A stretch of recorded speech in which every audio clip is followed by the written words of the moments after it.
अस्सलाम वालेकुम guys, welcome back to our channel. सबसे पहले I am sorry for the inconvenience के बीच में जो है ना आपका साथ छोड़ना पड़ा मुझे कुछ पर्सनल इश्यूज़ की वजह से। अब से इंशाल्लाह हम जो है ना आगे कंटिन्यूसली जो अपनी फार्मा की स्टडी है उसे हम कंटिन्यू कर रहे हैं और उसके साथ साथ जो फिजियोलॉजी और एनाटॉमी के लेक्चर भी जो है ना वो भी अपलोड होते रहेंगे। तो आज का टॉपिक जो हमारे पास है फार्मा के हवाले से वो हम डिस्कस करने वाले हैं अस्थमा के हवाले से कि एक्चुअली अस्थमा होता क्या है, उसकी रीज़न क्या होती है, उसके फैक्टर्स और उसकी जो हमारे पास टाइप्स हैं वो और उसकी ड्रग मैनेजमेंट के हवाले से ये हम आज डिस्कस करेंगे। ये सब का जो है ना ओवरव्यू का लेक्चर है। नेक्स्ट लेक्चर में हम अस्थमा की जो है ना डीप स्टडी की तरफ जाएंगे। लाइक हमारे पास जो ड्रग्स हैं उनके मैकेनिज़्म ऑफ एक्शन वगैरह के बारे में भी डिस्कस करेंगे और उनकी जो ट्रीटमेंट का हमारे पास डोजेज वगैरह होती है वो भी डिस्कस करेंगे नेक्स्ट लेक्चर में इंशाल्लाह। तो आज का लेक्चर का जो मेन फोकस है वो यही है कि अस्थमा के बारे में जो है ना जनरल इंट्रोडक्शन की एक्चुअली होता क्या है, उसमें क्या क्या जो है ना कंडीशन आ रही होती है पेशेंट को। ठीक है, तो सबसे पहले स्टार्ट करने से पहले आपसे रिक्वेस्ट है, अगर आप हमारे चैनल पे नए हैं तो आप हमारे चैनल को सब्सक्राइब कर लीजिए ताकि न्यू आने वाली वीडियोस जो है ना आपको मिलती रहें। Thank you so much. तो स्टार्ट करते हैं। अस्थमा एक्चुअली होती क्या है? अस्थमा जो है ना हमारे पास जो एयर पैसेज होता है या एयर वे होता है हमारे पास, इसमें कोई कंप्रेशन आ जाती है या कोई भी ऑब्स्ट्रक्शन आ जाती है जिसकी वजह से जो हमारे पास एयर वे होता है उसमें इन्फ्लेमेशन हो जाए या उसमें जो है ना कोई टाइटनेस की कंडीशन आ जाए, तो इसकी वजह से जो हमारी रेस्पिरेशन का प्रोसेस है वो डिस्टर्ब हो जाता है। जब रेस्पिरेशन का प्रोसेस डिस्टर्ब होगा तो ऑब्वियसली हमारे पास जो ऑक्सीजन है उसकी जो सप्लाई है वो कम हो जाएगी। जब वो कंप्रोमाइज़ होगी ऑक्सीजन की सप्लाई तो उसकी वजह से जो है ना डिफरेंट कंडीशन जो है ना वो सामने आ रही होती हैं। तो आज के लेक्चर में हम उन्हीं कंडीशंस के हवाले से डिस्कस करेंगे। स्टार्ट करते हैं। अस्थमा एक्चुअली जो है ना क्रोनिक इन्फ्लेमेटरी डिसऑर्डर होती है हमारे पास जो एयरवे है उसकी। क्रोनिक इन्फ्लेमेटरी डिसऑर्डर मींस कि इसमें जो हमारे पास एयरवे होता है उसमें इन्फ्लेमेशन आ जाती है। ठीक है, ये हमारे पास जो इंक्रीज होता है साइज में या इन्फ्लेमेशन होती है ये हाइपर रिस्पॉन्सिवनेस हो जाती है और जो कि ये लीड कर रही होती है हमारे पास रिकरेंट एपिसोडिक वीजिंग, जो लाइक हमारे पास एक जो है ना विस्लिंग वाली साउंड है ना वो सांस में जो है ना वो फील हो रही होती है। उसके साथ साथ जो हमारे पास ब्रेथलेसनेस मीन्स के ये जो हमारे पास सांस है या रेस्पिरेशन का प्रोसेस जो है ना वो उसमें जो है ना वो कॉम्प्रोमाइजिंग होना स्टार्ट हो जाती है। साथ साथ जो चेस्ट है उसमें जो है ना टाइटनेस होगी, कफ होगी और ये जो है ना पर्टिकुलरली नाइट टाइम और जो मॉर्निंग टाइम होता है तब ये जो है ना कंडीशन इसकी जो है ना वो ज़्यादा टिपिकल हो जाती हैं।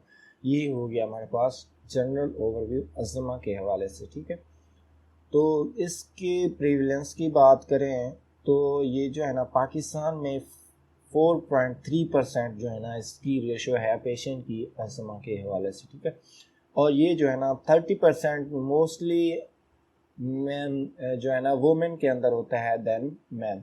ठीक हो गया, मींस के 30% वुमेन में ज़्यादा होता है मेंस के तनासुब के हिसाब से जो है ना अस्थमा। इसकी ट्रिगरिंग फैक्टर की बात करें तो ट्रिगरिंग फैक्टर में जो है ना सबसे पहले हमारे पास होते हैं एलर्जिक रिएक्शन। ये एलर्जिक रिएक्शन कोई भी जो एलर्जिक कोई सब्सटेंस है या कोई केमिकल है या कोई भी ऐसी चीज़ जो हमारे पास जो रेस्पिरेशन का जो सिस्टम है, रेस्पिरेटरी सिस्टम है, उसमें जो है ना एलर्जिक रिएक्शन करवा दे तो ये जो है ना इसकी वजह से जो है ना रेस्पिरेटरी डिसऑर्डर हो जाती है, क्रोनिक इन्फ्लेमेशन हो जाती है, तो ये अस्थमा काज करा रही होती है। तो इनमें सबसे पहले हमारे पास आते हैं एनिमल्स। अब एनिमल्स में स्पेशली देखें तो ये यहाँ पे बताया हुआ है उसने कि जो पेट्स होते हैं, स्पेशली जो ये कैट शो कर रहा है, तो ये इनकी वजह से जो है ना अस्थमा होता है, ये एक फैक्टर है, ठीक है। देन हमारे पास होती है हाउस डस्ट। ये जो डस्ट पार्टिकल होते हैं, जब ये एयर पैसेज में आ जाते हैं तो यहाँ पे जो है ना ये टाइटनेस क्रिएट करवा देते हैं, जिसकी वजह से जो रिस्पायरेशन है वो कंप्रोमाइज़ हो जाती है। उसके साथ साथ ये जो इंसेक्ट्स हैं, हाँ, लाइक कॉकरोच वगैरह हो गए और पोलन्स वगैरह हो गए। आपने सुना होगा कि किसी किसी को जो है ना फूलों से एलर्जी होती है, तो एक्चुअली यही रीज़न होती है कि जो पोलन्स होते हैं फ्लावर्स में, तो वो जब एयर पैसेज के थ्रू जो है ना बॉडी में एंटर होने की ट्राई करते हैं, तो ये जो है ना बॉडी उनके अगेंस्ट जो है ना रिएक्शन स्टार्ट कर देती है, जिसकी वजह से वो उन्हें उनका रास्ता रोकने की वजह से जो रेस्पिरेशन का एयरवे पैसेज है वो कंप्रोमाइज हो जाता है, उस वहाँ पे जो है ना इन्फ्लामेशन हो जाती है, तो काज जो है ना अस्थमा हो जाता है, ठीक है। देन हमारे पास एयर पोल्यूटेंट्स के जो हवा में डिफरेंट डिफरेंट पोल्यूटेंट्स होते हैं, लाइक फैक्ट्रीज वगैरह से एग्जॉस्ट उनके हो गए, या दूसरे जो हमारे पास ऑटोमोबाइल्स व्हीकल्स होती हैं उनकी एग्जॉस्ट वगैरह, उनके जो स्मोक वगैरह, उनके फ्यूम्स वगैरह, ये सारे जो है ना एयर पोल्यूटेंट्स में आ जाते हैं। और परफ्यूम्स वगैरह, ये भी सिगरेट स्मोकिंग, ये सारे जो है ना एयर पोल्यूटेंट्स में आते हैं, और जो हवा की आलूदगी में या एयर पोल्यूशन जो होती है उसमें जो है ना इंक्रीज करा रहे होते हैं, तो ये भी फैक्टर होते हैं अस्थमा के, ठीक हो गया। देन हमारे पास होती है दूसरे फैक्टर में देखें तो कोई भी वायरल या बैक्टीरियल इन्फेक्शन हो जाता है रेस्पिरेटरी सिस्टम में, तो इसकी वजह से जो है ना अस्थमा हो जाता है, क्रोनिक इन्फ्लेमेशन हो जाती है। साइनसाइटिस, ये जो हमारे पास जो नेजल पैसेज है वहाँ पे जो साइनसेस होती हैं, उनमें अगर कोई इन्फ्लेमेशन आ गई, कोई जो पैसेज है वो कंप्रोमाइज़ हो जाए, तो इसकी वजह से भी जो है ना अस्थमा काज करा रहा होता है। साथ साथ स्ट्रेस की वजह से भी अस्थमा हो रहा होता है। ड्रग्स लाइक एस्पिरिन वगैरह या बीटा एड्रेनर्जिक ब्लॉकर, ये ड्रग्स जो है ना ये भी हमारे पास जो एयर वे होता है, पैसेज होता है, उसे कंप्रोमाइज़ करा रही होती हैं और जो है ना अस्थमा क्रिएट करवा रही होती हैं। देन क्लिनिकल प्रेजेंटेशन की बात करें तो जो पेशेंट है वो क्लिनिक में आपके पास किन कंडीशन में आएगा, लाइक हमारे पास उसकी होगी विजनिंग साउंड होगी, उसकी जो ब्रीथ है वो विजनिंग होगी, उसमें ये एक सीटी लाइक विजलिंग लाइक साउंड जो है ना वो उससे आ रही होगी। देन हमारे पास ब्रीथलेसनेस या डिस्पनिया होगा, उसमें जो सांस की जो है ना कमी वाज़े नज़र आ रही होगी। कफ होगी, चेस्ट टाइटनेस की कंडीशन होगी, और प्रोलॉन्ग एक्सपायरेशन वो कर रहा होगा कि वो जो है ना फोर्सफुली एक्सपायरेशन करने की ट्राई कर रहा होगा, ताकि जो है ना वो ज़्यादा से ज़्यादा हवा को बाहर खारिज करे और ज़्यादा से ज़्यादा जो है ना अंदर ऑक्सीजन वाली हवा को ले जा सके। तो ये जो है ना क्लिनिकल प्रेजेंटेशन में आ जाती हैं, ठीक है। देन हमारे पास टाइप्स ऑफ अस्थमा की बात करें तो इसमें जो है ना सबसे पहले एलर्जिक अस्थमा होता है। ये एलर्जिक अस्थमा डिफरेंट लाइक हमारे पास पेट्स वगैरह या एनिमल वगैरह या डिफरेंट डस्ट वगैरह या पोलन्स वगैरह की वजह से जो एलर्जिक रिएक्शन हो जाते हैं, तो ये जो है ना एक अस्थमा की टाइप है। ये एक्सट्रिंसिक मींस कि हमारे पास जो एक्सटर्नल इन्वायरमेंट है वहाँ से जो है ना ये अस्थमा जो है ना अक्कर हो रहा है, तो इस वजह से जो है ना ये इसे एक्सट्रिंसिक का नाम दिया गया है। नॉन एलर्जिक अस्थमा मींस के कोई भी बॉडी में चेंज आई है, कोई भी कंप्रेशन एयर पैसेज में जो आई है वो बॉडी की वजह से, तो कोई भी हार्मोनल चेंजेस वगैरह हो गई, तो इस वजह से जो है ना इंट्रिंसिक कहा गया है इसे, ठीक है।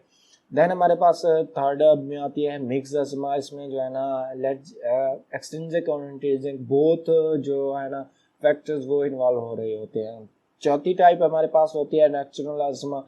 ये जो अस्थमा की कंडीशन है ये नाइट टाइम में या बेड रेस्ट टाइम में जो है ना इसकी जो सिवेरिटी है वो हाई हो जाती है। तो मींस के जो नाइट टाइम है वहाँ उस टाइम में जो पेशेंट है उसमें जो है ना ब्रेथ का जो है ना काफ़ी डिफ़िकल्टी हो जाएगी, उसका सांस लेना बहुत ही मुश्किल हो जाएगा, तो इस वजह से इसे जो है ना नॉक्टर्नल अस्थमा का नाम दिया गया है।